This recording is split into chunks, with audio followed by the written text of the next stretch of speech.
Imagine if you were to reincarnate in a world where society's roles were reversed. The men who were supposed to provide for the household were now taking care of it. Now it was the women who harassed men on the street whistling at them. And to make matters worse, our protagonist ends up reincarnating in a fat body. Would he be attractive enough to survive in this jungle of crazy women? This is the story of the chubby guy who trained and became a geechad to dominate this inverted world. Our story begins with a chubby boy sitting on his bed, astonished by what he sees on his phone. He has been reborn in this world, but it seems that the social roles of men and women are reversed. At this moment, it has already been 2 days since he arrived in this world, but he still hasn't gotten used to this fat body. In his past life, he was a famous alpha male emperor. However, now he is in a world where men are being mugged in the streets by girls. Women have the role of giving birth, but it is the men who take care of the child and the house. Besides all this being strange, the spiritual energy of this world is low, and it won't be easy to regain his power. In his past life, he fought a very powerful demon, and both lost their bodies. It seems that only his soul survived and ended up reviving. Now he is in the body of Lin Mo, a rich and spoiled boy from a private school, thoughtful. He wonders if that demon also revived, so he must live as Lin Mo until he regains his strength. That's why even an emperor needs to go to school. Looking around, he assumes that his family isn't too bad. Still, that house is smaller than his last fish tank. In his memories, it seemed that his parents died in an accident and his grandmother was in the hospital with advanced Alzheimer's. His distant aunt took on the role of guardian after being abandoned, and along with her, his family also moved. Before he knew it, everything that belonged to him was already his aunt's, and his quality of life had decreased. Walking through the house, the boy approaches a table. The one with the hair that looked like a cow had licked it was named Ying Jun, and the other was Zikwan. The boy's aunt appears, saying he arrived just in time to discuss his studies, and that Yanahe was right, mentioning that school was a joke. Hearing the name his aunt mentioned, the boy becomes thoughtful. In his body's memories, his grandmother organized a wedding for him before she had Alzheimer's, and the girl's name was the same. However, she was shocked when she learned about it disdainfully, asking how he could go out as someone fat like him. While crossing the street, he was accidentally hit by a truck. When that happened, his aunt canceled the wedding, thinking that it was incredible, because the emperor of his generation would have to marry someone from that world by another woman's decision. Still in the kitchen, his aunt asks if he is listening to her. The boy says it was nothing, telling her not to arrange another marriage for him. Observing Lin's expression, the woman thinks he seems different. Unexpectedly, there seemed to be a feeling of inexplicable tyranny. Then Lin sits at the table, thinking that he hasn't had an appetite since he started his diet, but for that body not to starve, he should take it easy. Picking up a piece of food, he thinks it smells good. Then his cousin asks why he wasn't going to study abroad, since his classmates knew how much he expressed his love for others. Lin wonders why he needed to talk to those insects when this emperor reigned for thousands of years. Still now, it was necessary to play the role of a normal person, saying he wouldn't go now because he was happy with that school. The boy says it didn't matter which school he attended, as long as he got good grades. Continuing to eat, Lin thinks he didn't want to talk to him. An hour later, the protagonist was inside a car, and the person driving informed them that they had arrived. His cousin in turn asks Lin not to get out with him. With a look of disdain, the protagonist observes him leaving, the boy scared by that look. Then he got out of the car frustrated. Next, Lin was already in front of a building, mentioning that the architecture of that world was excellent. However, there were some problems. Each of those men stood out a lot, since they showed their pale legs and even made gestures like girls, but at least the women seemed normal. In the background, 2 girls were teasing the protagonist's brother, saying that his legs were beautiful. With disdain, the boy thinks that it was unpleasant enough to almost make him vomit. However, he should forget about it because he didn't know if that demon was still alive. Plus, he needed to strengthen his body before she appeared. As he walked through the school, Lin finds his classroom. In the background, someone seemed to mock the protagonist, saying that his fiancée was there. His wife was sitting at the table, while 2 girls were talking to her, observing the protagonist.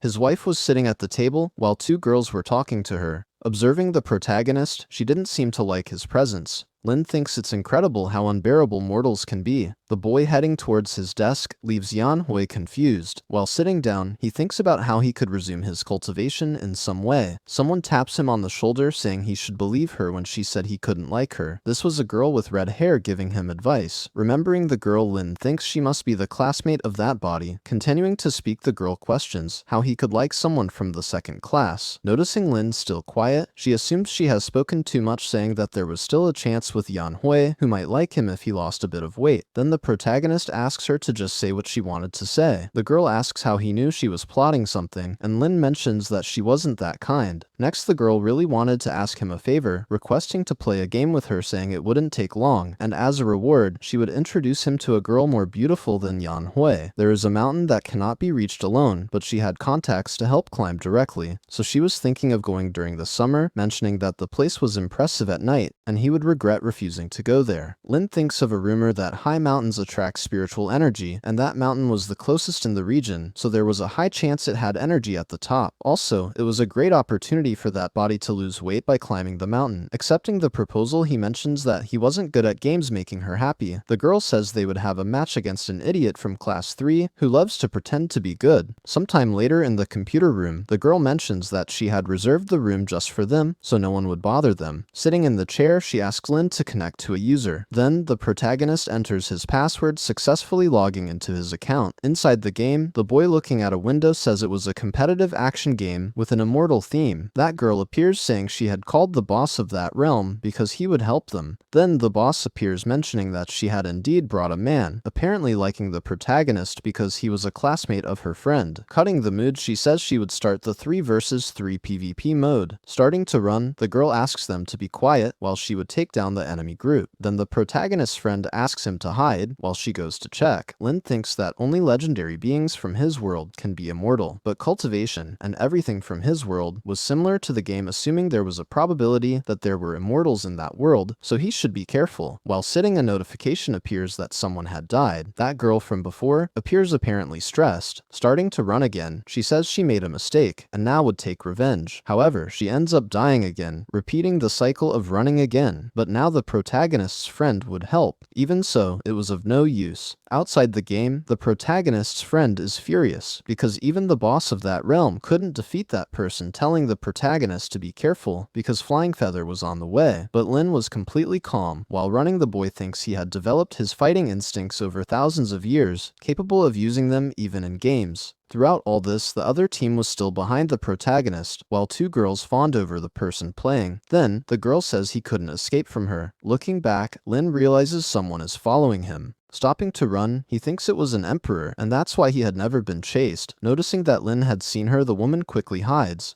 The protagonist in turn asserts that it was a quick reaction and that body couldn't win since attacks in that game were hard to use. Outside the game, Lin seemed to be using a skill. The woman observing the protagonist mentions that he was a novice who had no idea where he was, so that was a positive point going against the boy. Quickly, Lin uses the keyboard and mouse, launching an attack on the woman. Suddenly, it hits her where a notification of a dead player appears. On the other side, they were surprised that the protagonist had managed to win. Getting up from the chair, Lin's friend says she didn't know he was so good. Noticing him motionless, she questions if everything is okay. Lin thinks he had no idea a body like that could be so damaged by a simple use of spiritual energy. Returning to the game, one of his friends asks to go back, but she no longer had time. Thinking she had finally found him, wondering why he always kept running away.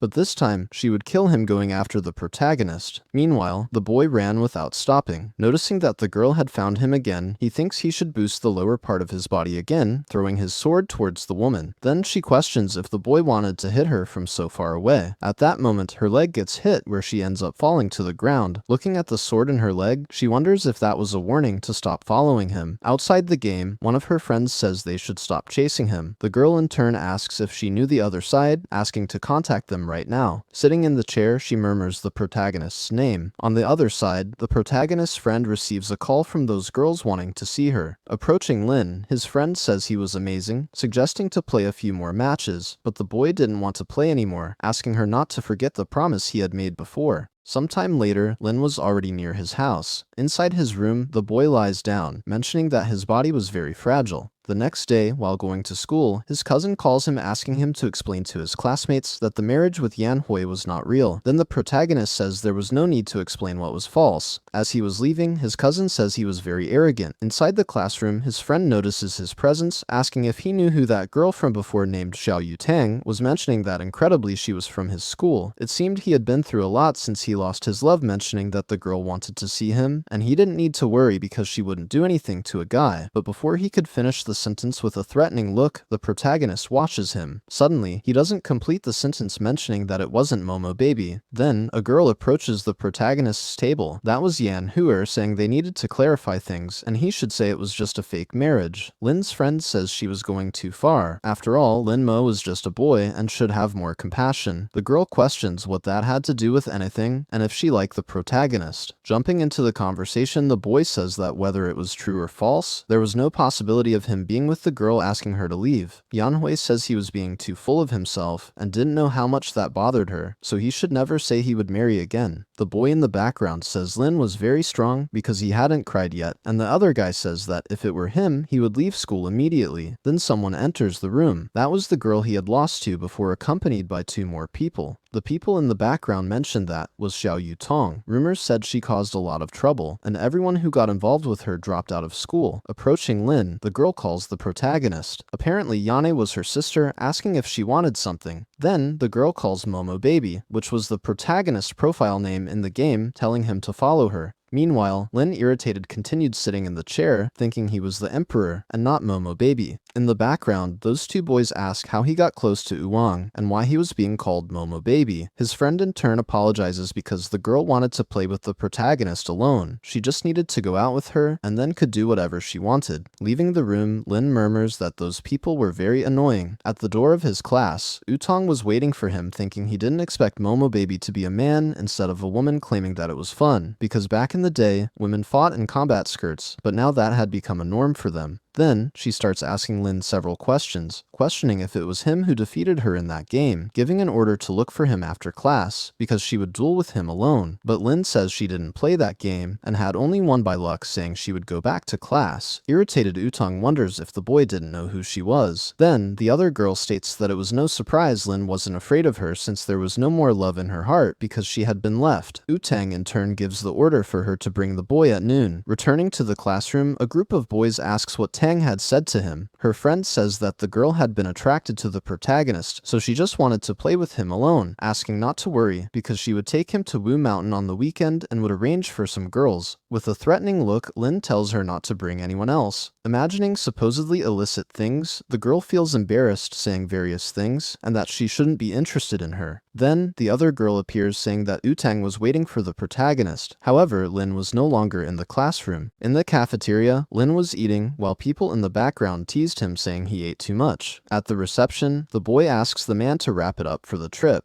Leaving the place, the protagonist thinks he still hadn't gotten used to that noisy world, and he shouldn't get upset about that. In the background, someone approached the boy murmuring various things about that body dying in a year, and if he wished to survive, he should merge with her, and as a reward, she would fulfill his wishes. As he walked, people around observed his beauty. The woman says she had made the right decision. From now on, her 18 years of life would be part of her mentioning that it was a pity that all the joys and sorrows they had gone through were just a drop in an ocean for her. After working hard for so long, she managed to defeat the emperor. However, it wasn't the ending she desired, and now the only thing she could do was revive the demon world. But the emperor had many tricks up his sleeve, so he wouldn't die easily. Therefore, she should be careful since he could have gone to that world, claiming that that world was very interesting. She had never gained her father's approval in the demon world, no matter how hard she tried, just because she was a woman. Those men belittled her, and only wanted to possess her until the day she put on a mask of evil spirits, killing them so they would fear her. However, in that place, men were at a disadvantage, and cultivation wasn't bad, despite the spiritual power being scarce. Moreover, she was beautiful enough for men to follow, but it had been a while since that fat guy had been after her, and as a woman, it was good to be direct. Looking back, their gazes met. The girl in turn asked him to stop following her because there would be nothing between them. However, our boy walks straight past, ignoring the poor girl. Embarrassed, the girl thinks she should regain her strength before leaving that world, mentioning that the boys in that world were very shy, so Lin should have been embarrassed, refusing to admit he was chasing her. That's why she hadn't said anything to avoid embarrassment. Returning to the protagonist,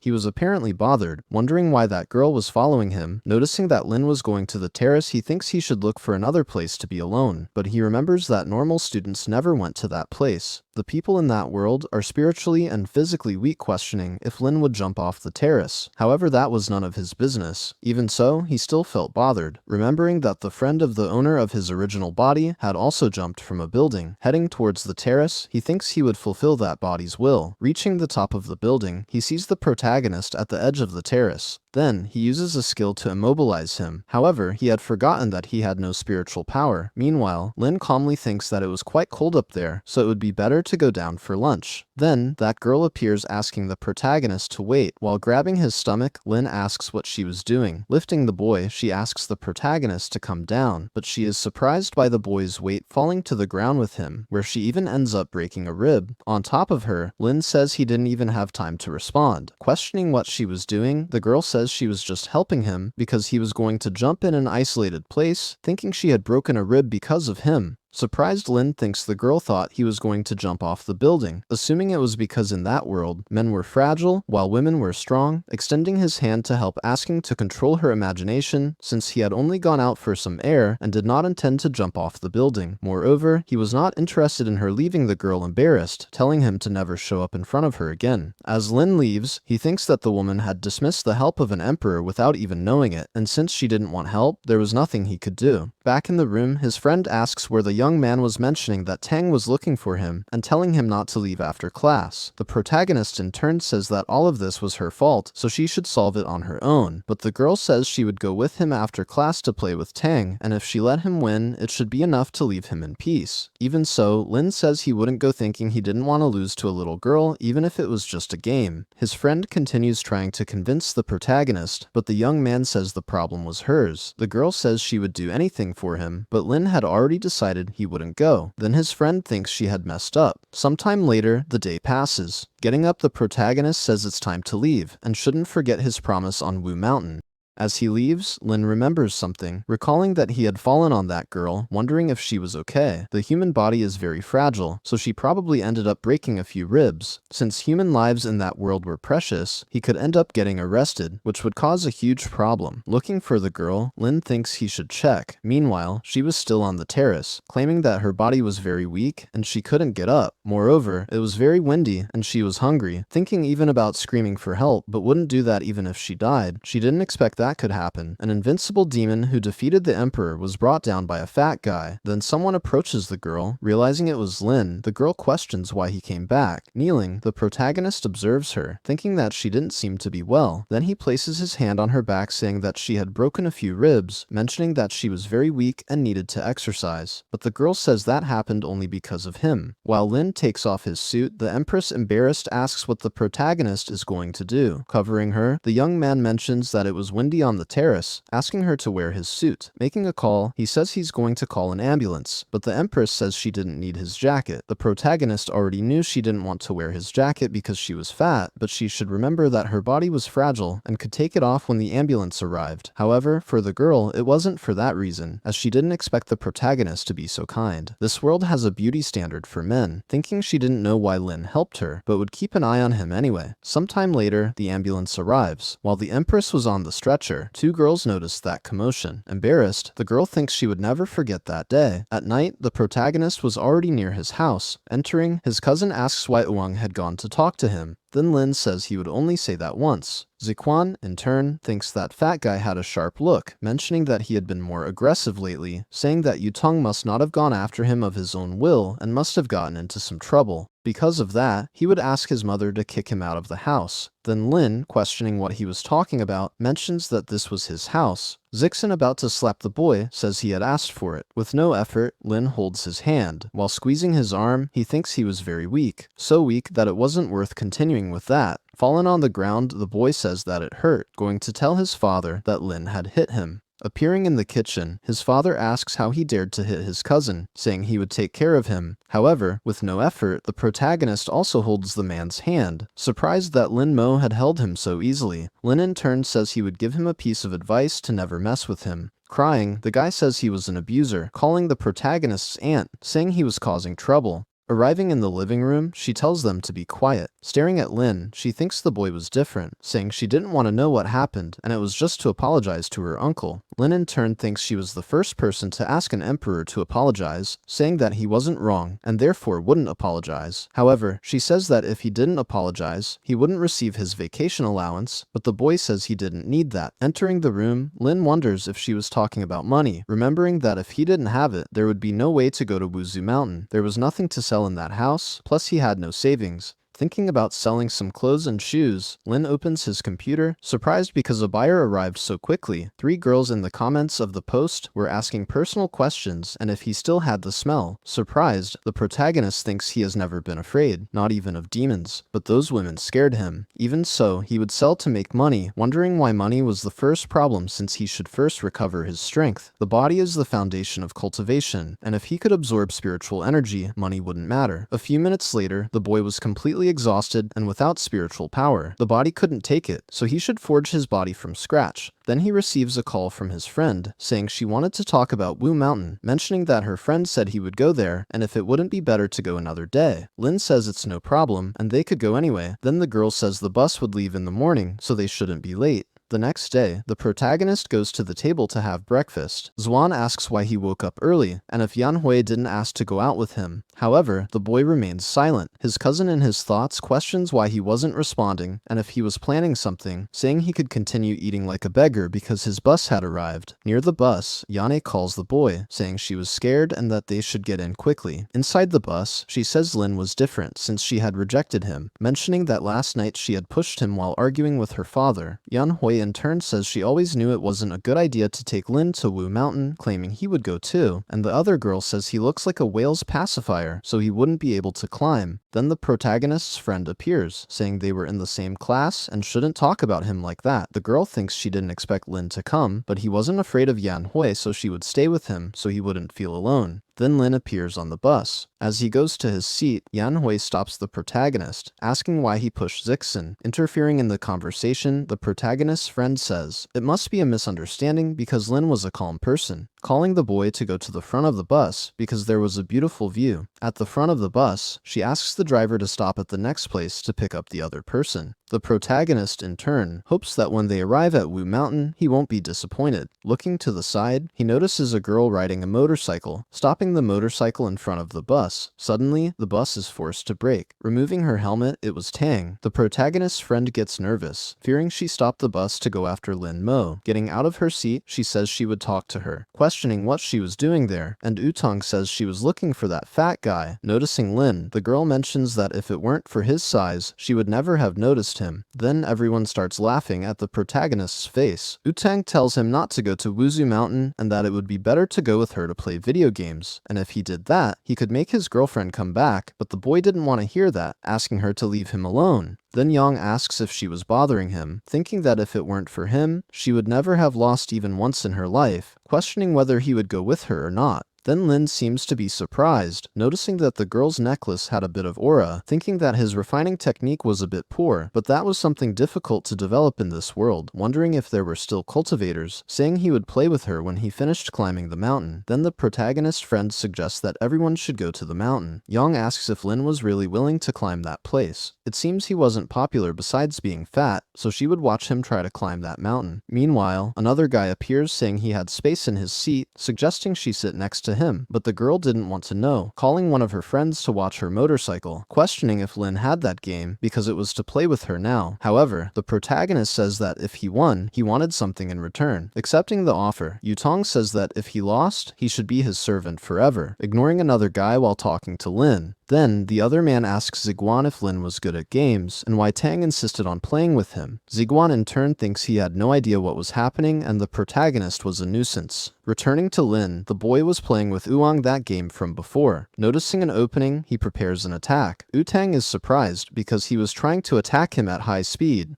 Receiving the attack head-on, the system informs that the victory belonged to Momo Baby. Out of the game, Yutong still couldn't believe he lost, questioning how he managed to have such incredible precision, but the protagonist says that every movement he made was calculated, and that game is very easy. Then the girl thinks he was a genius, but little did she know he was using his cultivation to stimulate his brain. Since Lin had won, she should ask for what she wanted. Lin, in turn, asks for 10,000 in money. Yang asks if that was all because whenever he wanted, he could force his ex-fiancée to come back with him, and if he was willing, he should become his training partner from today. Ignoring the girl, Lin still asks for the transfer, thinking she had managed to get the money to forge that body. Taking out his phone, Utong makes the transfer. In addition, he added his phone number, so she should answer if she called him, but she shouldn't call him or even give his number to anyone. The protagonist thinks that not even as an emperor did he have an arrogance equal to hers. Getting up from the chair, the girl says there was very little space, giving an order for Yan Hui to move forward, leaving the girl nervous, thinking he was doing that after so much effort to sit next to Zikuan. Getting up, Utang tells her to hurry up. Yan Hui thinks about reprimanding her sister, but couldn't do that in front of everyone. Then Zuin says that Lin wanted to say something to her, and that she should see what it was. Getting up, the girl goes towards the protagonist. In his thoughts, the boy is happy because he could sit next to Yutang. Trying to introduce himself to the girl, Zixuan only gets a sharp cut with Uwang telling him to shut up. Thinking that if he had known that boy was so unbearable and wore so much perfume, he would have preferred to sit with the protagonist. Arriving at Wu Mountain, the students are surprised by how high the place is. Then the protagonist friend tells everyone to follow and not fall behind. Half an hour later, Lin Mo, observing those boys, thinks they were much worse than him. When he managed to recover his powers, he would punish them every day for centuries. The protagonist's friend, noticing that there was no one to help him, thinks she couldn't help him because if someone saw her with him, she might end up receiving strange looks. 20 minutes later, Lin Mo was still climbing the mountain. Thinking he couldn't go on because he had the least stamina in the group, those boys seemed quite delicate, but were actually in good shape. Noticing that Lin couldn't take it anymore, his friend thinks that since she was the one who brought him to that place, she should help him, questioning if the boy needed help. But Lin Mo says she could continue on her way, because he could still keep going, thinking that this fatigue was nothing compared to the things he went through in his previous life. The protagonist's friend wonders why she was putting in so much effort for this, saying she would go ahead, and if she couldn't climb anymore, she could let him know. The people in the background are surprised, because the protagonist had already managed to climb halfway. The other boys, already exhausted, couldn't continue on the path. While thinking of giving up, Lin Mo, determined, continues to climb. The protagonist near the top notices a group of people coming back. The other girl is surprised, because he managed to get there alone, and was very resilient. The protagonist's friend, saying it was very high, thinks they should go back and go to a restaurant. However, Lin says they could go because he would reach the top. Irritated, his friend questions if he wanted to die, but the other girl tells her to just let him go. 20 minutes later, the boy finally reaches the top of the mountain. Yu Tang, who was already at the top, is surprised that he actually managed to climb, but it was a pity he fell behind most of the time, and when he managed to climb, the others had already come back. Besides being alone the whole time, looking up, the boy observes the stars, thinking that up there was a lot of chi. Although it was little to recover his power, at least he could start training. With that, he would already be ahead of that venerable demon. As long as there was an opportunity to train, no matter the time, he would always go back up there. Then Utang puts a hand on his shoulder, asking what he was doing, and the protagonist says he was just looking at the scenery. The girl thinks he is very annoying, besides speaking little, and the protagonist in his thoughts affirms that in his world as an emperor, he would have killed her several times. Then Utang tells him to get down, because that place was hers now. Lin mentions that he was very tired, so he should help him down. Utang says she wouldn't bother him anymore that day, handing a snack to the protagonist. From now on, she would be his companion, and since she was bored, she would go down first. Opening the paper, he realizes that it was leftovers from the girl's snack, mentioning that in his previous life, he had eaten several beast corpses, so that was nothing special. Sitting down to meditate, the boy thinks he should start by cleaning the marrow. Sometime later, it starts to get dark. The protagonist's friend, on a call with him, asks if the boy really wasn't coming back. Lin Mo says that place was pleasant, and that's why he would stay during the holidays. Messing with his phone, he thinks he should inform his aunt. Calling her without any ceremony, he immediately says he would be away for a few days during the holidays. Hanging up, the attendant asks what he could do for the protagonist. Then, the young man asks how much a single room would cost for 2 months, and the man says it was 8,000 yen. Thus, Lin Mo continued his training during the holidays. Day after day, climbing the mountain without stopping. The training was rigorous, but the fruits would be worth it. Then 2 months pass, and the protagonist's friend informs him that she was arriving, and if his bags were ready, thinking that she hadn't been able to talk to him during the holidays. And because of that, Utang was always bothering her. That's why she had to take him to Tong, no matter the circumstances.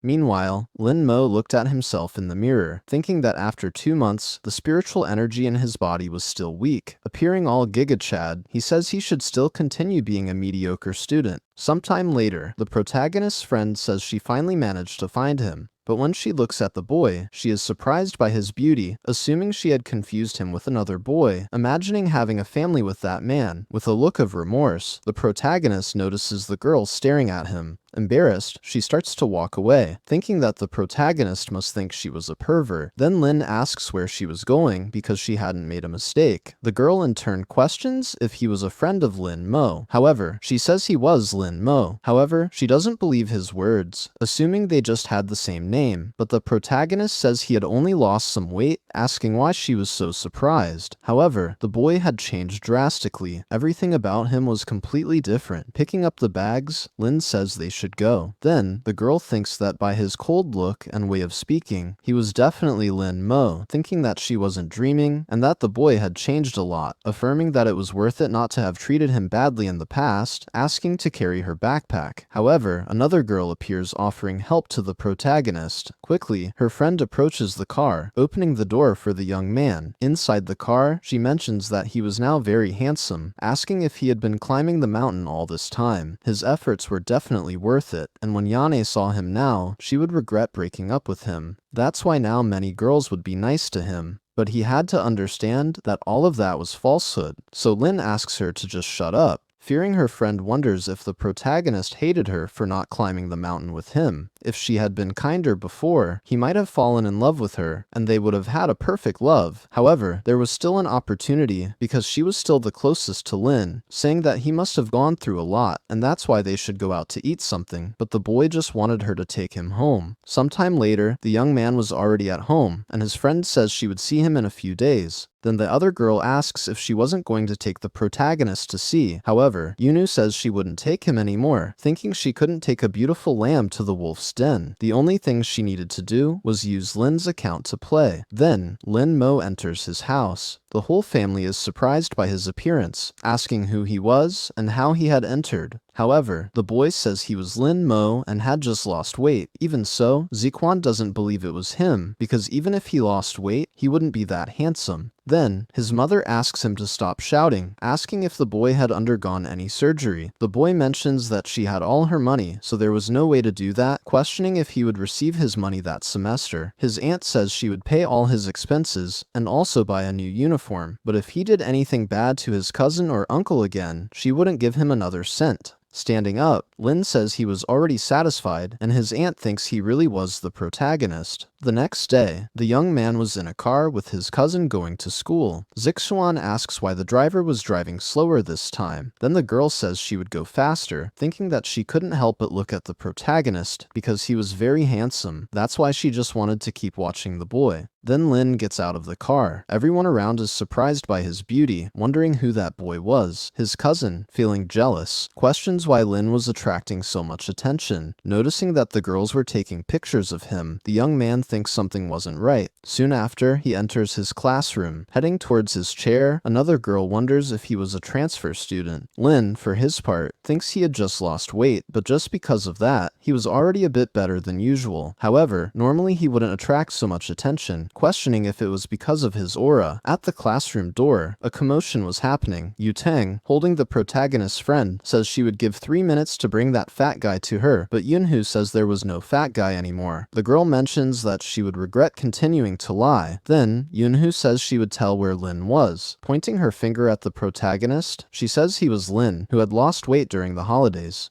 Observing the boy, Yutong seemed not to believe it. Furious, she says that guy could never be Lin, but Yunu was telling the truth. The protagonist, for his part, says the girl wasn't lying, saying he could train with her whenever she wanted, and to meet after class. Then, Yuang asks who he was again. Yunu says he was Lin and that he had lost weight during the holidays while climbing Mount Wuzu. In her thoughts, Yutong wonders if he really was the boy, questioning if he was really that fat guy, while the boy asks her not to call him that anymore. Noticing he had the same voice and behavior, she affirms he really was Lin, saying it didn't matter if he was fat or thin because he should wait for her after class. Yunu says it had been another person who had played with her before, and Lin had only joined to complete the group, which is why the protagonist wasn't very good at games. With a threatening look, Utang watches her, asking if she dared to say Lin didn't know how to play, mentioning that yesterday she had used Lin's account to try to deceive her, and for that she was the most arrogant person who tried to do that. As she was leaving, Yunshu asks to explain herself, thinking that now Yuang would never leave her alone. Two girls appear asking how she knew it was Lin. Even if it was the boy, there was no way he could have become so handsome, so he must have had some plastic surgery. Then the teacher appears, asking everyone to sit in their places, because she was going to start the class, saying she was curious to know how their holidays were. However, she ends up being surprised, questioning who that student at the back was. Yunshu, raising her hand, says it was Lin who had lost weight during the holidays. Surprised, the teacher says he had changed a lot and must have worked hard to achieve it, asking if the boy didn't want to sit in the front this semester. Quickly, a girl responds no, mentioning that Yunu had promised they would switch places with her. The other girl says she had grown a lot during the holidays and should also go to the back. Yunu thinks they were trying to take her seat, but she wouldn't let that happen. The teacher, asking them to stop arguing, says the first person to change seats would be Yunhu. As two girls pulled her from her seat, the protagonist's friend begs to let her stay in her seat. Another guy asks Ziguan if Lin had had plastic surgery to become so handsome, and the boy replies, there was no other way but that. The teacher says the odd numbers would stay in the same position, and the even numbers would switch with the adjacent ones, saying that Li Zhong would sit with Lin. The other girl asks if Zhang would really sit with the protagonist. Then the girl says it was fine, because she couldn't let Yunshu take him for herself. Looking at his classmate beside him, the young man realizes he was a bit chubby and also calm and quiet. Because of this, there would be no one to disturb him. Yunshu sitting up front crying for having left her seat. Then Lin Mo stands up from his seat. A group of girls starts to flatter the young man, saying they would be exhausted if they had to climb the mountain every day, and another asks if he could give some advice to her brother. Yunshu thinks they were all fake because when Lin was chubby, no one talked to the boy, saying that unlike her, she had never treated the protagonist badly when they first met. Lin coldly asks them to get out of his way. Quickly, the girls make space. The other girl says the protagonist looked very handsome when he had that attitude. Noticing Zixawan stressed, the girl mentions he was jealous, but it wouldn't matter because they preferred Lin. Returning to the protagonist, the young man was inside the cafeteria. A girl waves at him, saying he could sit in her place because she had to leave, but Lin declines the offer, thinking he wasn't sure if it was safe near those mortals, mentioning that the eyes of those women were nothing less than deceitful. In the background, Yana Hui questions if he was really the protagonist. Ziguan asks if she regretted breaking up with him now that he was handsome, and the girl replies that she wasn't that superficial. Another girl appears saying she wanted to go after Lin Mo, asking if she could help him, mentioning that it didn't matter if he had surgery or not because she always liked him for his personality. Then, Yana He calls her a hypocrite. Hearing what she said, she thinks hypocrisy was believing that was plastic, and if she could get Lin's beautiful legs, she wouldn't care if they were fake or not, saying she would go after the boy alone. Meanwhile, Lin Mo was walking through the school. Then, Yan Huer appears, saying she was there to apologize for everything, mentioning it had been sudden for her, and she still didn't want to get married. Accepting the apology, the protagonist walks away, asking Lin to wait. The young man questions if there was anything else to say, affirming that he truly felt sorry for everything he had said. Lin, continuing to walk, makes Yan He wonder why he had that cold reaction, supposing she must have been the reason for his change. Outside the school, Lin Mo hopes there is no one on the rooftop. While walking, he encounters the girl who had broken her ribs, wondering if she wanted to steal his spot on the terrace again. Looking back, the girl realizes Lin had been following her for some time, mentioning that he resembled the protagonist, but that man was more handsome. Then Lin passes by the girl, who feels relieved because she thought the young man would talk to her, questioning if he was also going to the rooftop. Reaching the boy, she notices he was climbing the stairs. Quickly, she passes in front of him. Noticing the girl was in a hurry, he wonders if she really wanted to steal his spot, questioning how a mere mortal could want to do that. Their gazes meet and each perceives the other's intention. Quickly, they start running to protect their spots. The girl thinks the protagonist was very annoying, asking if he shouldn't behave like a gentleman. Also, how could he run so fast? Mentioning she just wanted to give him a chance, but if she lost, it would be a disgrace for the women of that world. Meanwhile, a girl was watching that commotion. Returning to the two, the girl asks why Lin was running, and the young man says he wanted to know the same from her. Then she questions why he wasn't running after her, but the young man says he would never do that. Irritated, the woman tells him not to speak to her that way. A boy like him, who didn't care about ladies, could never get married. Lin Mo wonders how an emperor could think about marriage, a man of high status, from a generation of great emperors, responding that she wasn't kind either because she was fighting just over the terrace. Reaching the rooftop door, the two block the entrance. Suddenly, they start fighting to see who would arrive first. Lin, in turn, thinks he would have to use brute force to clear his way, where he ends up squeezing the girl's breasts, which makes her feel embarrassed. The protagonist, feeling awkward, senses that sensation. He quickly manages to reach the terrace first, saying that from now on, that place belonged to him. The girl questions how he dared to do that, and if he knew who she was, mentioning that just a moment ago he had done that. Saying he had touched her, the protagonist approaches her, giving a slap to the poor girl, claiming that she had touched him first, thinking that he had almost forgotten that men in that world were fragile, and therefore could not act calmly. Then the girl calls the protagonist shameless. Taking her phone, Lin says that if he didn't leave, she would call the police. The girl in turn says she was already getting angry. Recording the woman, the young man asks to repeat what she had said before. However, he seems to remember something, recalling that women who hit men in that world were despised, and if she were caught doing that, she could no longer attend that school. Thinking that he had taken advantage of that to hit her, even if she told someone, certainly the one who would be believed was the protagonist, saying that this time he would leave, but next time he wouldn't lose, claiming that it was very complicated to deal with men. Lin thinks he was happy to have gotten out of that situation, mentioning that the girl was very annoying. Remembering that there was an update on the news from this morning, he grabs his phone. Looking at the news, he ends up getting surprised. The news reported numerous chickens on a farm suspected of being infected with the virus, which ended up turning into dry corpses.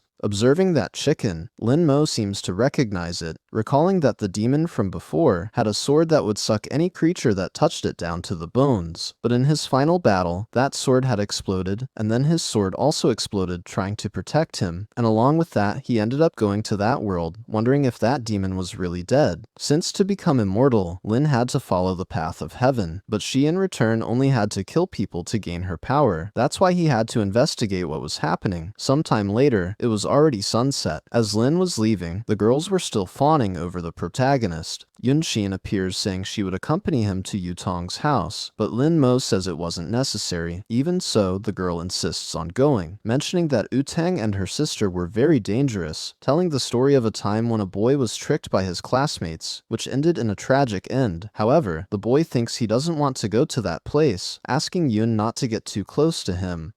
But the girl says he was interpreting things wrong. Entering, she is surprised, asking if he wasn't going to meet Yutong again, and the boy says he had more important things to do. Yunu questions if he didn't know she had been looking for him all vacation, and the young man says they would discuss that later. The girl, in turn, asks him not to worry because she would explain to Yang the next day, remembering that if she helped him, Lin might end up thanking her. Meanwhile, the young man was inside a car thinking that farm was outside the city, and if that demon was there, he would eliminate her even if it damaged his soul. Sometime later, Lin Mo arrives at the location thinking he still had little soul, but it would be necessary to use it. Apparently, he begins to use a spell. Looking at a house, he notices a demonic chi, thinking that it was extremely strong, assuming that demon had really survived. Looking to the side, he notices someone approaching. A person says they had seen the protagonist from afar. Taking off the helmet, it was Yutong asking what he was doing in the middle of nowhere. Lin in turn wonders how she had gotten there, thinking that it couldn't be a coincidence to meet in the middle of nowhere, saying that she had called a taxi to take her home. But on the way, she realized it was taking her out of the city, so she decided to get out of the car. Irritated, the girl asks if he still thinks he was that ugly fat guy from before. Now that he was handsome, he would end up meeting many girls who only think with their lower brains. Mentioning that handsome young men are the biggest targets when it comes to trafficking, and he shouldn't forget to warn someone when he gets into trouble, asking him to hold the helmet. She says she would call the police, asking if he remembered the car's license plate, but the boy replies that he didn't. Then, the girl says she would deliver some messages and would be right back. Lin, in turn, thinks that Tang was just a mortal, but could also track demonic energy. Then he notices that she had returned, mentioning that losing weight was causing her problems. She asks him to hand over her helmet. Putting it on her head, she says she didn't want to get into trouble. However, she feels embarrassed. Thinking that the boy was more handsome than those motorcyclists on the internet, Lin wonders if that was a protective helmet, and the girl thinks he really was handsome, questioning how he had that ridiculous idea, mentioning that it was his personalized helmet, and if he broke it, he would give it as a prize to the mean girls, saying that it only gave him headaches.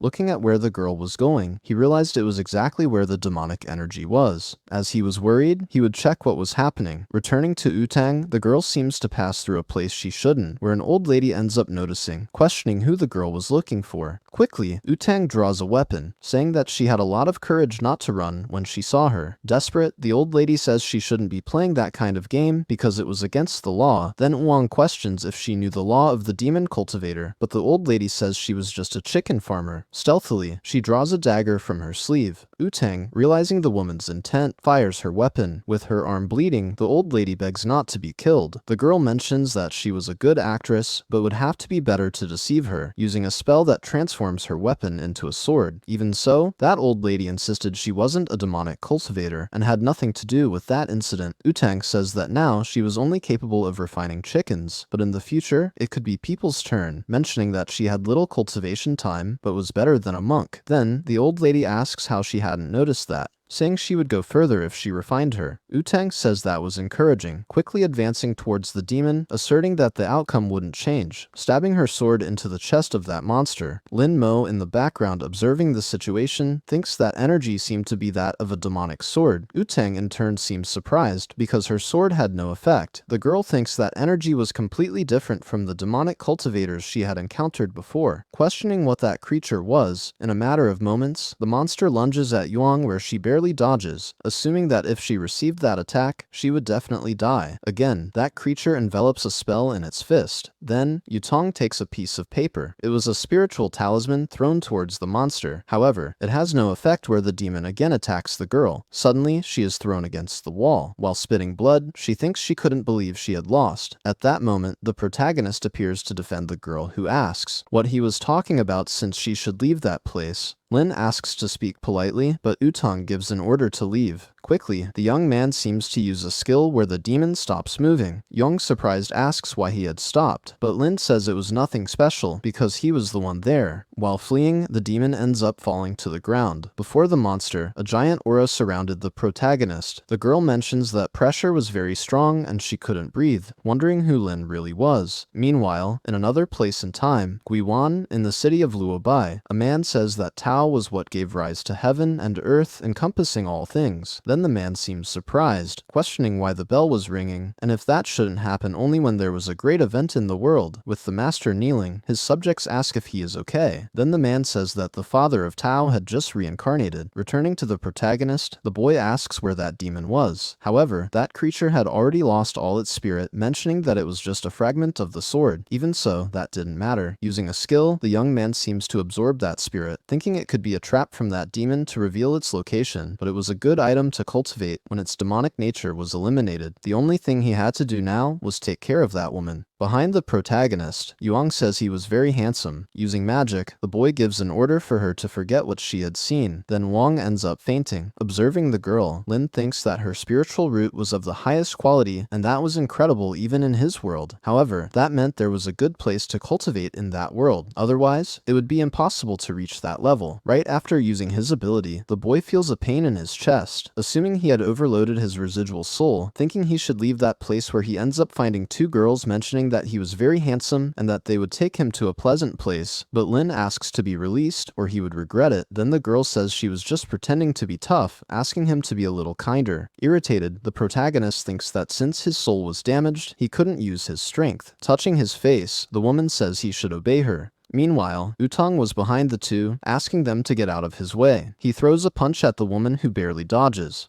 The other woman tries to attack Yutong, but the girl dodges and counterattacks. Quickly, she delivers a kick to the other one, where she ends up knocking both out. Approaching Lin, she asks why he hadn't defended himself, saying that when encountering people like those, he should strike with all his strength at their weak point. The boy questions what the vital point was, and Yutong replies that it was the chest and asks if he didn't even know how to defend himself. As she leaves, the girl says she would take the young man to her house. When she was about to take off her helmet, Yutong asks why she had taken it off, asking her just to get on the motorcycle. Getting on the motorcycle, the two head towards Lin's house. The protagonist thinks that in his past life, grabbing a girl without being in a relationship would be considered indecency, but in this world, they didn't think much about it. However, that vehicle was very fast, mentioning that with his sword, he could go faster than that. In the still of the night, the two arrive at their destination. Lin, thanking for the ride, asks how much she would have to pay, and the girl questions what she was talking about. Calling him fat, she mentions that just a little while ago, the boy was scared, and the protagonist asks her not to call him that. Then Yutong says that before Lin didn't care when people called him that way. In the midst of the conversation, the girl remembers something, saying that the protagonist had tricked her again and left her waiting, but the boy says that his family taught him that he should return home after class because he couldn't walk alone, saying he had waited for her before. However, Yutong mentions that he had an emergency, then his phone starts ringing. Answering the phone, Yutong asks if everything was done, affirming that the target had a very powerful evil chi. Getting on his motorcycle, he says he had something to do. As he heads towards his destination, the girl stops at a corner, thinking that the smell of the protagonist's shampoo was bothering her. Returning to Lin, the boy thinks he needed to recover. Then Ziguan calls him, questioning if he was causing trouble with Yutang again. Yanhui in turn says that the boy didn't know how to choose his words, and was trying to say that Yutang was a bit stressed. Lin, ignoring the two, continues heading towards his house. Inside his room, the boy sits by his door, supposing that if he continued using his power, he could end up damaging his foundation. At least he managed to get a sword fragment that he could use to cultivate. Soon after, someone knocks on the door. Yanhui appears, saying she wanted to talk to the protagonist. Noticing that she wasn't with Ziguan, he thinks the girl wanted to be alone. Then, Yanhui says it wasn't just about looks, but the more time she spends with her cousin, the more she realizes she liked the protagonist. That's why she wanted to apologize for everything she had done, asking if his grandmother wouldn't want them to get married. Before she could continue speaking, Lin closes the door. Begging, the girl asks him to believe her, saying they would get married. However, since Lin was an emperor, he didn't want to lower himself to that level, thinking that he thought he had already reached the maximum level of spiritual cultivation, yet he still had a long way to go. Starting to meditate, the boy considers it as mental resilience training. The next day at Lin's school, a girl calls the protagonist to eat. Noticing that the boy had ignored her, she mentions that he was very handsome, but had a heart of ice, and he was getting more handsome, looking even like a movie star. Meanwhile, Yan Hui, along with her group, was eating. Looking to the side, she notices a girl trying to call the protagonist to her table, who without any remorse ends up refusing. Ziguan asks what good it does to be handsome, but alone, and the other guy says he had questioned how he lost weight, but he always ignored him. Observing that situation, Yanhui seems restless. Getting up from the table, she says she would call the boy to her table since they were in the same class. Irritated, Ziguan asks why she would call him since the girl already knew he hated him. Reluctantly, Yanhui asks the boy to let her go, or else Lin might see her and interpret it differently. Irritated, Zuin says he had no more respect for him, and that if he went to get the protagonist, he didn't need to come back. However, the girl thinks that if she could have Lin Mo in her arms, she wouldn't regret anything in her life. Meanwhile, a group of girls was bothering the boy, who wonders why all those women were bothering him. Next, Yutang calls the protagonist, ordering him to go to her desk immediately. The boys observing the commotion assume that Yutang was supposedly interested in Lin. Yanhui in turn desperately thinks that that girl was the worst one to attract Lin's attention. The young man, for his part, cannot believe that woman was still calling him fat. Looking to the side, he spots that girl from before. Quickly, he starts walking, remembering that there was a possibility she would steal his spot on the terrace.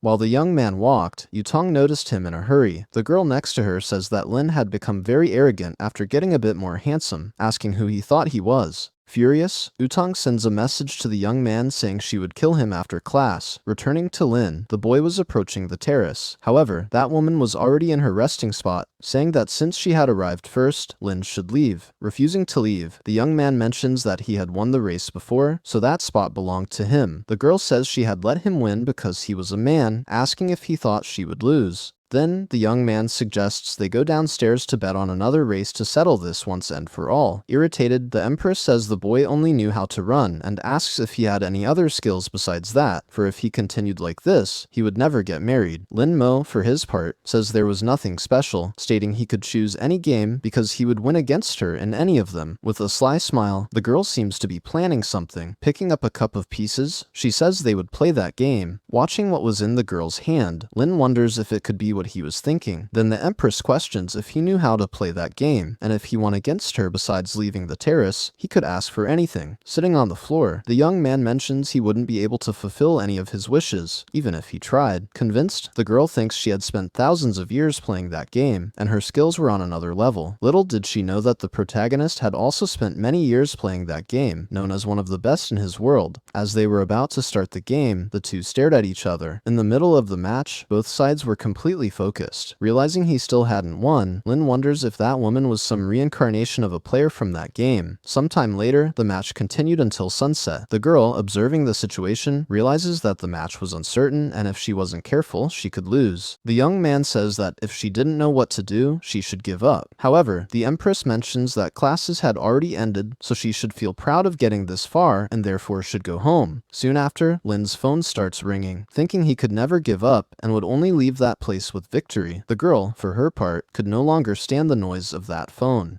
Taking a picture of the board, she mentions they could continue the match the next day. However, when she was about to get up, she feels a shock in her leg from sitting for so long, where she accidentally ends up falling on top of the protagonist. Lin, for his part, feels a very cozy sensation. A moment later, the girl becomes completely embarrassed, saying she couldn't believe that. Then, Lin slaps his forehead, saying that next time she should keep her magic spheres away from him, or he would call her a pervert. The girl thinks that this was already the second time he had hit her, and when her strength returned, she would make him regret it. But during the night, she would study tactics to win their match. Outside of school, Lin Mo picks up his phone to answer the call. Realizing it was Wang who was calling him, furious, the girl questions why he hadn't answered her and where he was, ordering the young man to go to the school gate. The young man thinks that Yuang spent most of her time at school playing, and even so, she had a high cultivation level, so he would discover today what her secret was. Near the gate, Yutong asks why he took so long, questioning why he had stayed at school after skipping all the classes. However, he says he was just sleeping, leaving the girl surprised, saying she had come to pick him up for a rematch in that game. Handing a helmet to the young man, she tells him to get on the motorcycle. Sometime later, the two arrive at Wang's house, and the protagonist is surprised that the place is so big. As they walk through the house, Yutong asks him not to touch anything. Looking around, Lin Mo thinks that the only thing in that place was games, and there was nothing about cultivation. The girl in turn questions whether the boy was not worried about being in that place, for a woman had called him to go to her house, and the boy asked nothing. Then the protagonist questions if he intended to do anything with him. Mocking the boy, he mentions it was a good idea since he was no longer fat, and it wouldn't be a bad idea after all. Without any compassion, the boy strikes her belly, ordering her not to touch him. Seeing the damage he had done, the young man thinks he didn't know that martial art was so good as it could take out a cultivator in seconds. Getting up, Yutong says he was just joking, but the protagonist says he didn't like that. Irritated, the woman warns that they would play more than 300 matches, thinking she would finish off the boy and make him pay for everything he had done. Sometime later, inside the game, Lin Mo wins a round against the girl. Soon after, 2 more times, that cycle continued countless times, with not a single victory for the girl. Downcast, Yutong realizes she was losing 47-0. Getting up, the boy mentions he needed to go. Sneakily, he seems to place something under her table. Asking for another match, Yutong says he could stay at her house, but the young man says they would continue another day, saying he would take him to his house. Lin Mo says he would get a taxi. The thing the protagonist had placed under the table starts to fall, seemingly coming to life. It begins to move. Meanwhile, in some random building, Yan Hui in her room was pondering why Lin had skipped afternoon classes, wondering where the boy had gone. She then receives a call. Someone asks her to check the message group because something unbelievable had happened. Looking at the messages on her phone, she sees a photo of the protagonist with Wang. Irritated, the girl starts to knock everything off her desk, questioning how dare she take her Lin Mo to her house, wishing for a motorcycle accident to happen to the woman. However, cursing wouldn't help at all. Then, a purple crystal asks if by any chance she wanted to take revenge. Looking around the room, she questions who was there, asking them to show themselves. However, the crystal says its identity was of no relevance. Then a sinister face appears, saying it could do whatever she wanted. Yan Yanhui in turn asks if that monster was a witch from those soap operas. Embarrassed, that creature thinks the woman had nothing in place of her brain, saying it was the #1 divine sword of the immortal world that ended up shattering, and if she helped it recover, it would turn her into an immortal. Without even thinking, Yane accepts the proposal, asking for help to become an immortal. At that moment, that creature seems to use magic on the girl. A purple crystal appears on Yanhui's forehead, and the monster orders her to open her mind,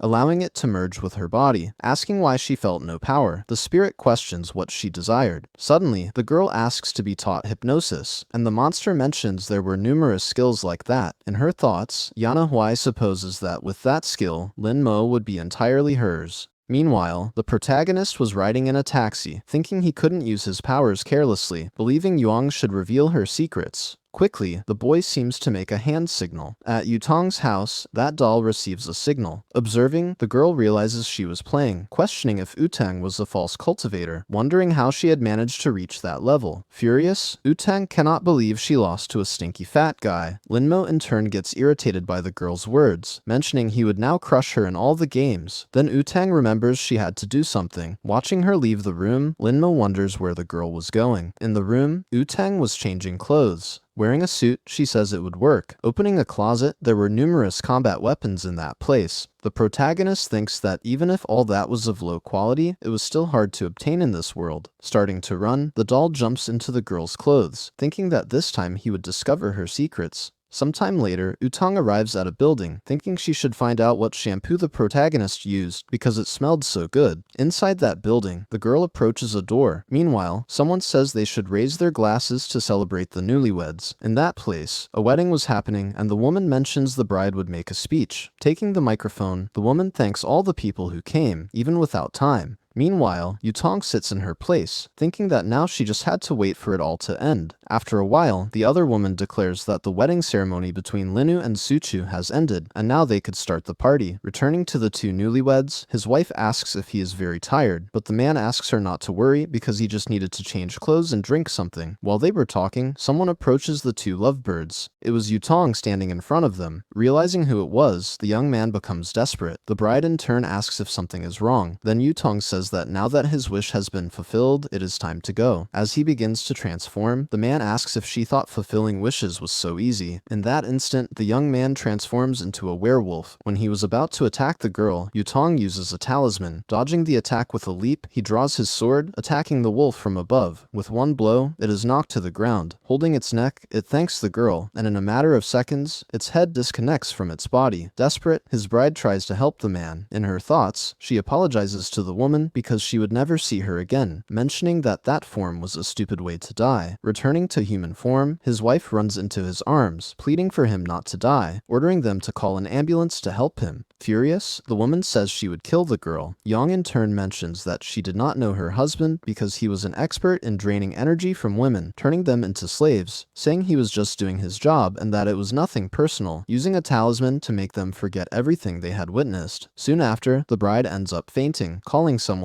Yutong says he has finished his job and now they should take care of the rest. Meanwhile, that doll falls from the girl. Running towards the man, Lin Mo realizes that it was a metamorphic fox that would be very useful. Lin Mo decides to save the fox and thus begins to perform the soul reincarnation spell. The golden aura of his paper doll begins to rise towards the fox. The body of the former fox man starts to have its soul extracted. It goes towards the doll that was with its arms crossed and ends up entering it. Thus, the object completely changes its form to one with long silver hair. The little one ends up running desperately, and 20 minutes later, he reaches the hand of someone who is waiting for him, this being our protagonist who is outside the building. The man's soul thinks he is going to die, so, luckily, he managed to take revenge, but laments not having stayed with his beloved. Soon, someone calls him by his name, Chen Su, and asks if the fox really wants to die, or if he prefers to live. Opening his eyes in that abysmal darkness, the man admits he does not want this to be the end of his life. He still has much to say to Zhou Lin Yu, and no matter the cost, the man still wishes to live. Our protagonist informs him that he will give him a new life, and in return, he must serve him for 10 years. Thus, the little one ends up opening his purple eyes, revealing an adorable appearance, now of a young fox man with long gray hair. He looks around the ritual he is in, thus seeing our protagonist who remains silent. Shuchu has never heard of such powerful magic and wonders if it was this young man who summoned him. Soon, he looks up, recognizing that this is the most powerful man he has ever met in his entire life. The little one ends up kneeling over the ritual. He introduces himself as Chen Chu and will be there to serve his master, saying he is very grateful for this opportunity to be under his orders. Lin Mo wishes for him to tell everything he knows about the cultivation of this world. The fox promptly confirms and asks where he should start, to which our young man informs he wants to know about the way of cultivating. The little apprentice explains that due to the scarcity of energy in this realm, cultivators go to other secret realms, being completely limited because everyone is being controlled by powerful clans and families, reaffirming then that even an ordinary practitioner would not be able to join a sect if they did not have connections or background. Everyone is welcomed by the clans, but only to be used as furnaces and eventually destroyed for cultivation. Our protagonist realizes that this has become a malignant cultivation, which the little one confirms, saying that this logically happened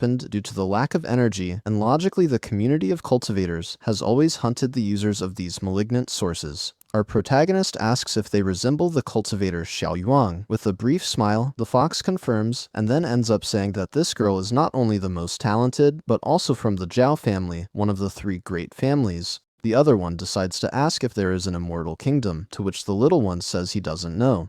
Quickly, the boy ends up shouting and asking to visit his beloved during these 10 years of servitude, to which the protagonist confirms, but informs him to never reveal himself. Completely proud, he never imagined he would find such a generous master, and accepts that it is very easy to please the immortals. But soon the next day, he ends up being impressed while inside a backpack, realizing that his master is in fact someone completely unexpected, being a completely ordinary high school student. He then thinks that he must be some kind of boss of that place. The fox thinks that our protagonist is completely popular, and all the women are staring at him, assuming thus that our hero is the best kind of person, since if he were a woman, he would also be pursuing our protagonist. But completely ignorant, he wonders what the young man has in mind, as he can't go a minute without thinking of illicit things. Soon, our protagonist reaches his chair, but he ends up noticing something strange, this being some snacks that are found at the bottom. Lin Mo wonders if this is something from his annoying friend named Xiang Yun Shu. His ex Han Hui approaches, saying she remembered what his favorite snacks were, and bought them, and Lin Mo can't believe it was her. Our boy's cousin approaches, asking what she is doing, and gets extremely angry. She claims that our hero is her fiancé, and therefore it is normal to pamper the protagonist a little, which leaves the man completely irritated. With tears in his eyes, he prepares to slap the girl's face, while calling her a Yan Hui, holds his hand with extreme strength, while telling the boy to stop it. Our protagonist is impressed that his cousin is someone who couldn't even slap a woman. The girl says she will only say it once, and ends up stating that she will punish him if he continues bothering our boy, thus leaving the purple-haired boy completely helpless and crying. He runs away from there, leaving the girl alone. She says that if anyone bothers him, he can call her and she will come back and sort everything out in his place. The girls think it is ironic that the girl now shows interest in the protagonist, as he has been getting more daring as he has become handsome. Soon noon arrives, and we can see the school cafeteria. A girl with blue hair calls for the blonde, saying that a young woman named Hayane is stealing her man, but the president says they are a bunch of idiots, and claims that the girl can have the fat one, as he doesn't interest her. Soon, a certain presence catches her attention, this being the protagonist's ex, who appears with a smug and wicked look. She ends up shouting Lin Mo's name, who is our protagonist, thus calling him to eat with her. Soon the girl with blue hair thinks she is trying to provoke, and therefore tells Wang not to take it seriously,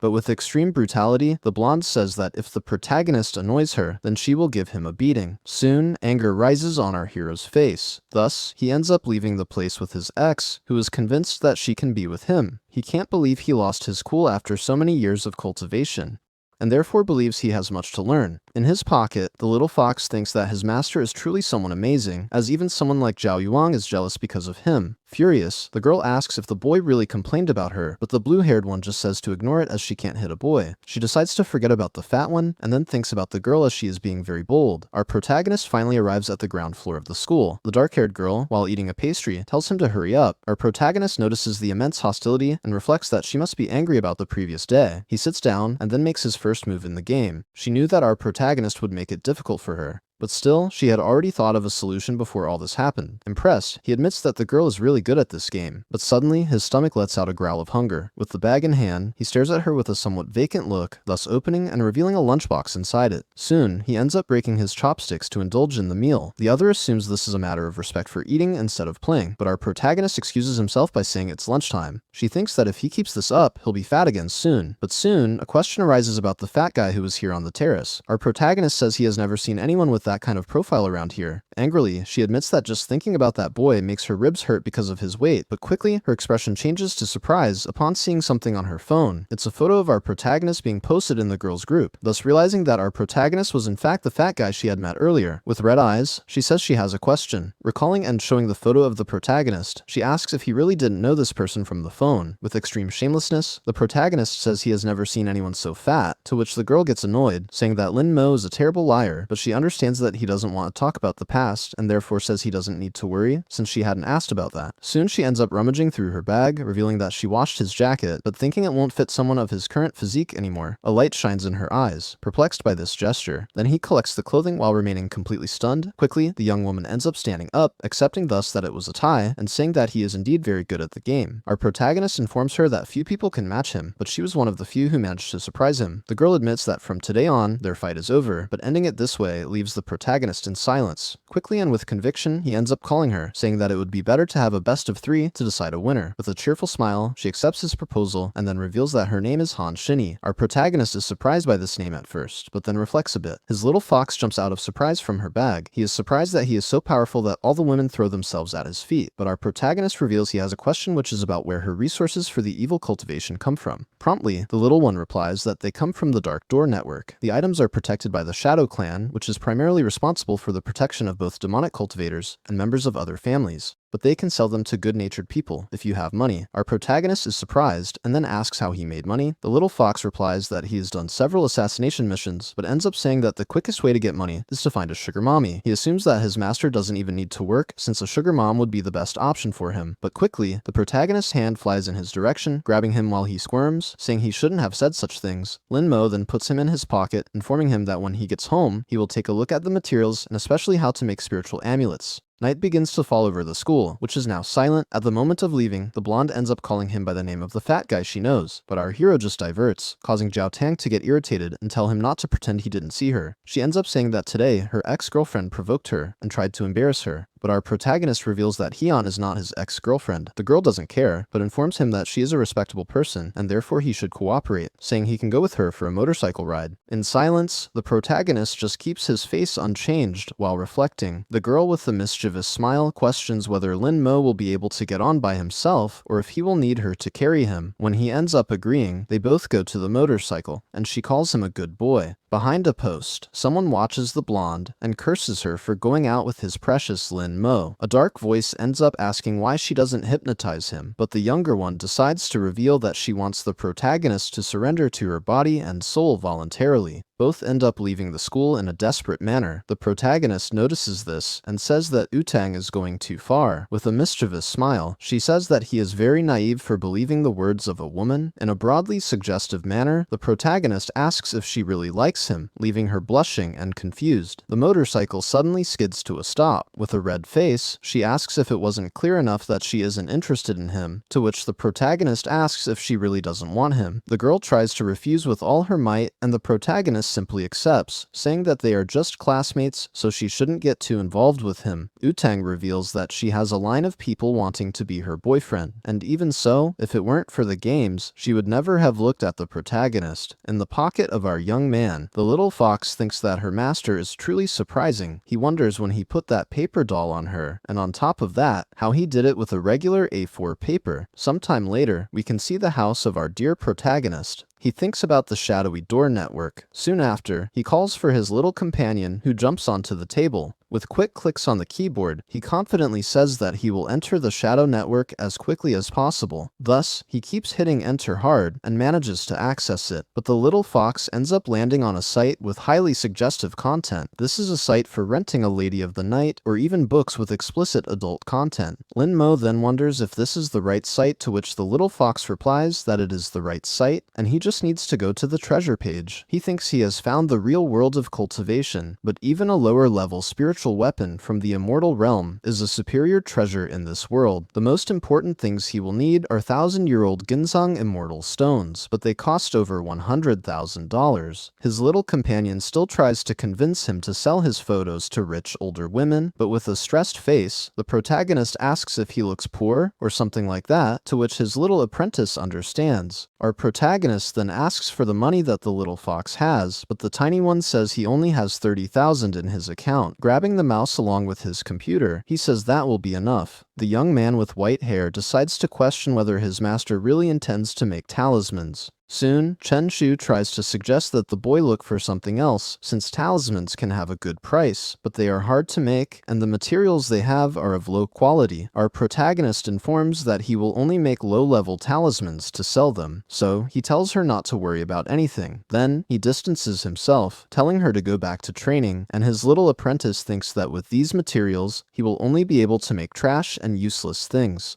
The next day, we see Lin Mo now wearing an outfit that hides his identity, along with a mask and glasses. A man in a van asks if the delivery is his, to which he replies that it is the white fox. Thus, the large box is received in his hands, and the delivery person asks for a 5-star rating for his great work. The younger one assumes that this is indeed a fast delivery service, and therefore thinks about rating it. In his pocket, his apprentice informs that the Dark Clan has a business network that rivals even the great families. Soon after, we can see a few minutes later where the protagonist stares at 2 papers on his desk. The little white fox questions in thought if he really intends to make these talismans. He has heard that the talisman masters of the great family spend years training before starting, and even then only 30% of them succeed. Our young man ends up sighing while closing his eyes. Then, he starts drawing the symbols on the paper with extreme agility. Quickly, he says he has finished the dragon talisman, which surprises the little fox. He thinks it is impossible to have made the symbols in a simple instant, and especially to have made 2 at the same time, and swears he saw a dragon appearing out of nowhere. Our protagonist tells him to stop making noise, as these are low-quality talismans. Moreover, it is a pity that he only has enough spiritual power to make 2 and admits he needs to buy more spiritual stones.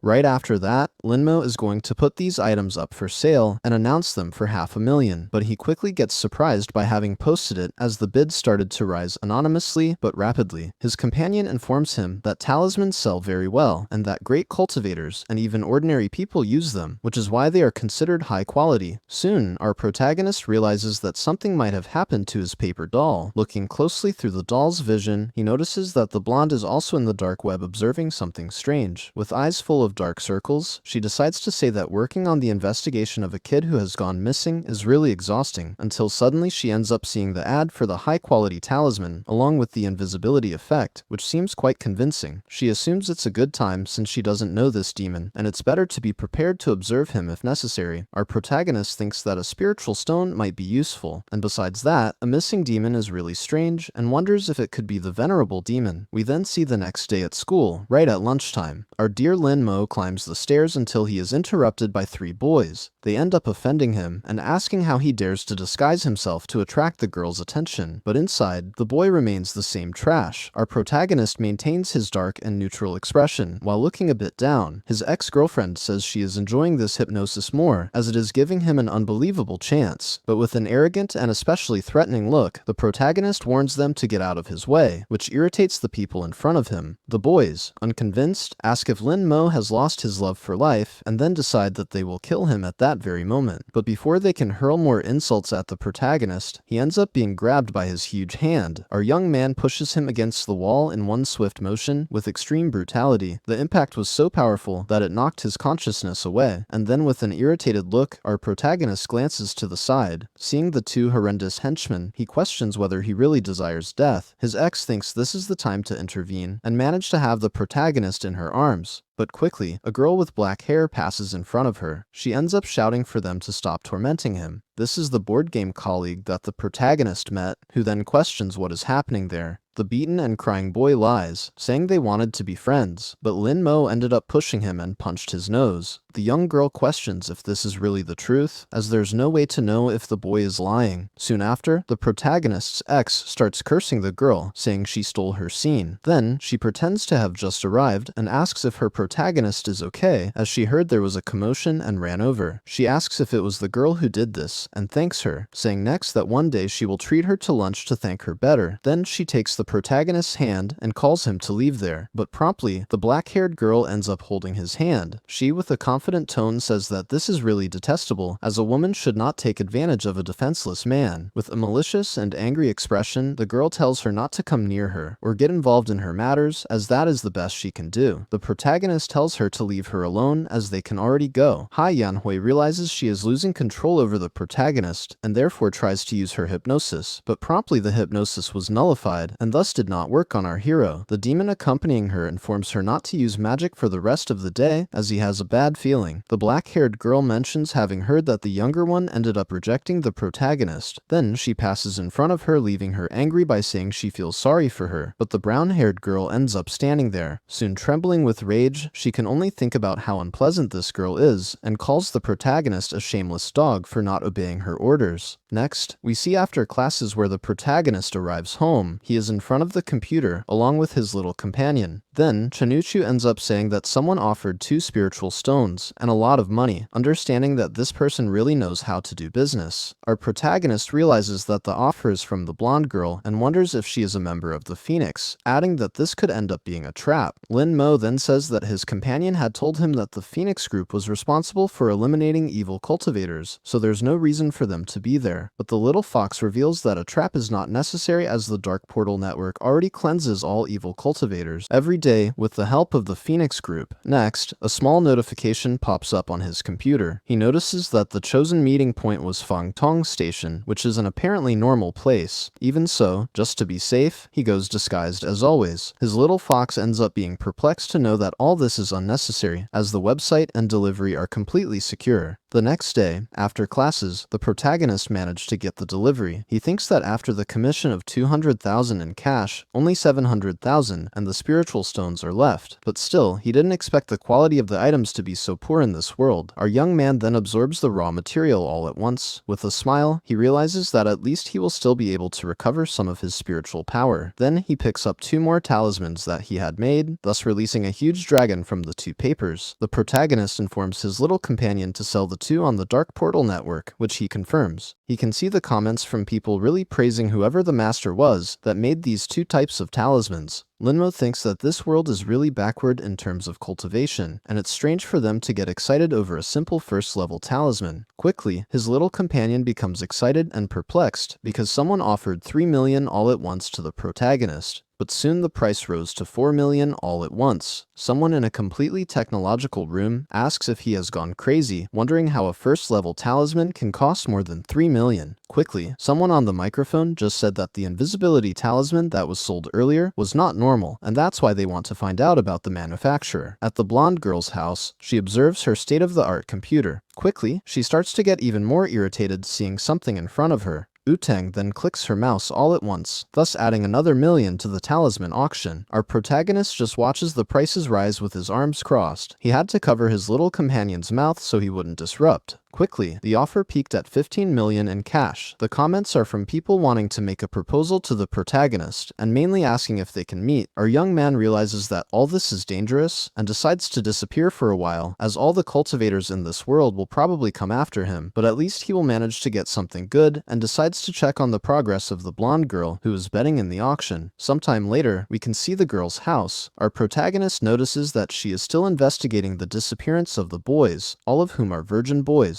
and it seems to have something to do with the Demon King. Looking at the screen, he realizes that Wang is doing real-time surveillance, but at the same time, our boy feels somewhat uncomfortable with that, as he didn't know she liked this kind of thing. She tenses up seeing such ugliness on her computer screen, and then bangs on the table saying that this boy is horrible, and not even his hairstyle can save him. The horrendous one then decides to search the internet for something, looking for tips to look better in photos. This could even be something that makes him beautiful, and he still decides to look for eccentric filters. Other things are also considered, like plastic surgeries and facial harmonization, but there's something more, such as a flat stomach, long legs, and even love handle removal. Our dear Tang does not wish to continue living with such atrocity that she is seeing on her screen. She ends up admitting that not even the fat guy is as unbearable as this disgusting one. Sometime later, we can see the school during lunchtime. Our protagonist notices that the blonde girl said something that has nothing to do with him until suddenly his attention is drawn by someone in front of him. Being this the girl with dark hair, who questions if he doesn't want to play, and if Lin Mo doesn't wish to, then that's fine, since she doesn't want to win easily. Silence permeates as the protagonist observes the board game. Soon, he confirms that he is not feeling well and therefore decides to leave. He admits that he doesn't want to acknowledge defeat, but the young man also doesn't want to take advantage of this situation in any way. Our protagonist then goes to the edge of the terrace, thus going up to get some fresh air, and ends up thinking that if he wants to gain the power of Yang, he will need to create a formation, and the most powerful ones are the evil ones.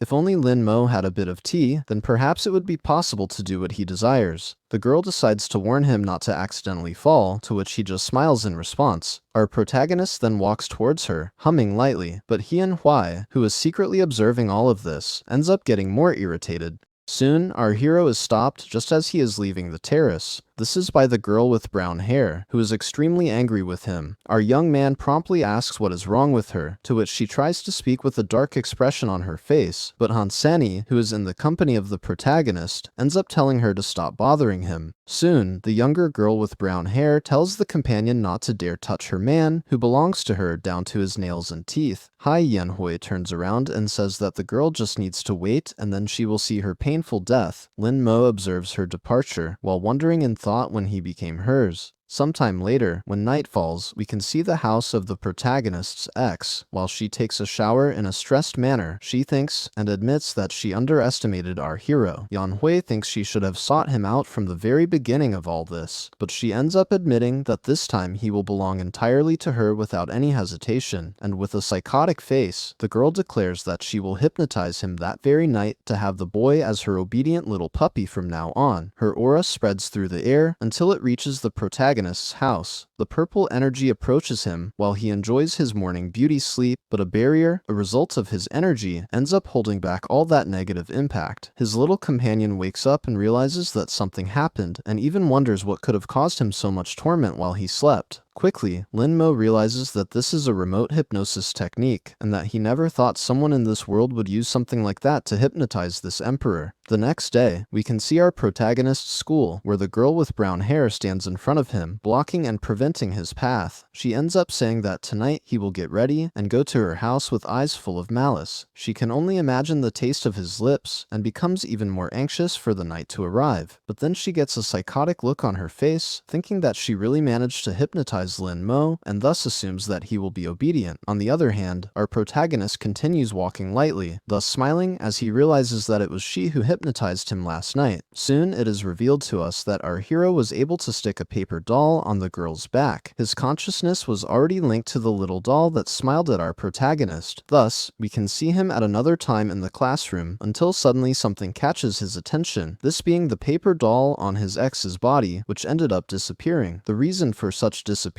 was that the brown-haired girl found the little observer that was stuck to her, thus pulverizing it with her demonic purple flames. Her demon tells her that she is pathetic for not realizing she was being watched. With sweat on her face and tense, Yanni wonders who could be the person that could suspect her enough to need to observe her. Her companion then informs her that whoever it is, it doesn't matter since the young woman cannot let this person ruin her plan. After school, when the afternoon begins to fall, we can see our protagonist leaving and thinking that it is a possibility that whoever destroyed the paper doll is connected to the venerable demon. But since there are many cultivators in this world, he cannot act hastily, and therefore it may be necessary for him to go after the Phoenix group. If his calculations are correct, the blonde should pass by at that exact moment. In this world, the act he is about to commit has a very specific name. Being called especially fraud, the girl suddenly gets startled upon realizing she ran over the protagonist. Soon, the blonde stops her motorcycle while our boy hits the ground due to the previous impact. She asks why he left without looking both ways. With him in her arms, she questions if he is okay and says she will take him to the hospital, but with empty eyes, the boy simply rises, leaving her confused. With a devilish smile, Lin Mo admits to having learned to be evil in this world he finds himself in. The blonde wonders what is wrong with him and even tries to pull him, but the protagonist reveals that he will go to his ex-girlfriend's house tonight. As the girl is waiting for him for a special night, she is surprised by such a statement, knowing that this is not in the boy's nature. Suddenly, surprise settles on her face as she realizes one more thing. She tries to call out to the protagonist, telling him to come back to his senses, but he ends up passing by her, leaving her completely dumbfounded. Wu-Tang wonders if this fat guy really ended up being hypnotized, making a gesture with her hands to break the spell. She ends up drawing a star, using her own fingers in the air, thus resting her hand on the boy's forehead. The shine in his eyes, which had previously faded, begins to reappear little by little, but quickly disappears again. She realizes it had no effect, and wonders if the person who cast this spell is really that powerful. Soon, our beauty decides to use the Ghost Redemption seal, applying a heavy and magical palm on our protagonist's forehead, thus making him return to his previous senses, which were clearly being feigned. With his hand on his face, he asks what is happening and why he is there. The blonde says she was going to ask him that, and questions if by any chance Lin Mo had ever met his ex-girlfriend. He admits he has, but asks what that matters since she is going to see her fiancé. Completely blushing, the girl ends up saying that the young man appeared in front of her and was run over by her motorcycle, so, for that reason, he must follow her to the hospital. Wu-Tang wonders how our hero can say that after being run over, but admits he doesn't want to, and if she feels bad, then she can pay his medical expenses later. The girl ends up grabbing his collar, leaving him completely agonizing. Then she rubs the paper in his face, saying she will give him a check at the bank since she doesn't want to have to worry about a lawsuit from him in the future. She tells him to spend it on whatever he wants, but he must not use it against her in the future, or he will regret it. Our dear Lin Mo wonders if writing a few thousand zeros will be enough to exchange for a few hundred spiritual storage units.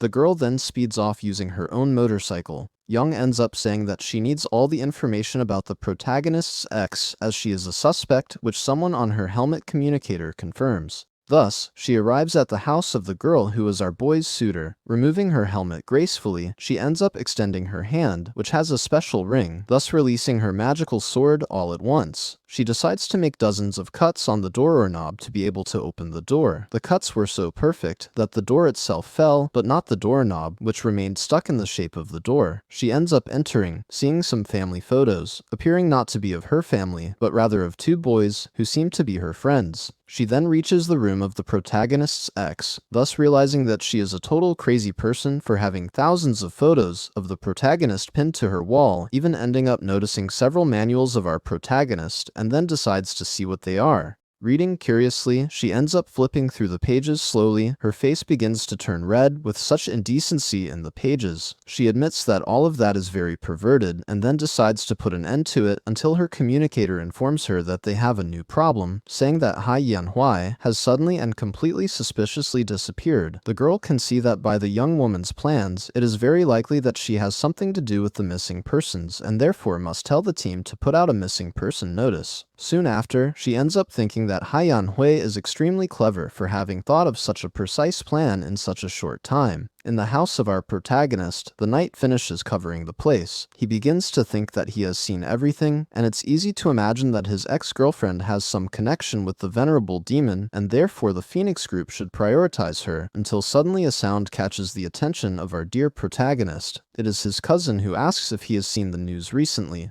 Promptly, our boy opens the door in a rather welcoming manner, and quickly the boy with purple hair informs him that he is being sought, but our protagonist states he knows nothing as he will no longer approach her. Then Lin ends the conversation with our boy when he is met with a strong slam of the door. The young man tells him to at least check the news that is happening right now. Our protagonist sees that Hai Yanhui from the Fengxiang Institute is suspected of a case of abuse against a young man and therefore is being sought throughout the country. Then he thinks that the search team is really efficient, but still there is no information about the girl. The little fox thinks that this woman is truly cruel and extremely foolish for thinking of messing with her master. Lin Mo knows that if the venerable demon wants to absorb the yang power of a young man, he will end up forming a well-structured formation, mainly stemming from evil. Quickly, our young man crouches down and starts rummaging through a box. The little white fox wonders what her master is looking for until she sees him with a sparkle in his gestures, becoming even more confused upon realizing that what he picked up are just some seemingly normal wooden boards. Soon, our hero lets out a tired sigh, thus gathering all his energy at once into the two boards. They soon begin to disassemble and reform into a shape convenient for him.